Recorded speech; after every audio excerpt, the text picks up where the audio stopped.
స్కూల్కి లేటుగా వస్తావా లేకపోతే స్కూల్కి చెప్పా పెట్టకుండా మానేస్తావా అని మాస్టర్లు పిల్లల్ని గేటు బయట నుంచోబెట్టడం చూసాం. కానీ నువ్వు ఉద్యోగం చేస్తావా, చేయడానికి వీల్లేదు, నువ్వు మానేసేయి, నువ్వు మానేసేస్తే కనుక మేము వేరే వాళ్ళని పెట్టుకుంటాం, దానివల్ల మాకు డబ్బులు తగ్గుతాయి, డబ్బులు వస్తాయి, ఇట్లాగా ఊహించేటటువంటి యాజమాన్యాలు కూడా ఉంటాయా అంటే ఎయిడెడ్ స్కూళ్ళల్లో ఇట్లాంటి సమస్య. ఇద్దరు టీచర్లని స్కూల్కి వచ్చిన వాళ్ళని గేటు బయటే నుంచోపెట్టేసినటువంటి సంఘటన ఎయిడెడ్ స్కూల్కి సంబంధించి తాజాగా వెలుగులోకి వచ్చింది.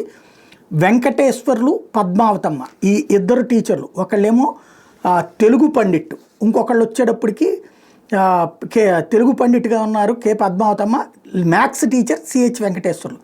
వీళ్ళిద్దరినీ కూడా ఆంధ్రకేసరి మెమోరియల్ రెసిడెన్సీ ఎయిడెడ్ ఉన్నత పాఠశాలలో పర్చూరు మండలం బాపట్ల జిల్లా స్కూల్లోకి రానియకుండా గేటు బయట నుంచోబెట్టేశారు. గతంలో కూడా ఇట్లాగే చేశారు. ఏంటంటే వీళ్ళని అర్జెంటుగా మీరు వాలంటీర్ రిటైర్మెంట్ తీసేసుకోండి అంటారు. వాలంటీర్ రిటైర్మెంట్ తీసేసుకుంటే వేరే వాళ్ళకి ఆ పోస్ట్ ఇచ్చుకోవచ్చు, దాంట్లో లక్షలకు లక్షలు దండుకోవచ్చు అనేటటువంటి ఆలోచనతో జరుగుతుందా ఏంటి అన్నది తెలియనటువంటి విషయం.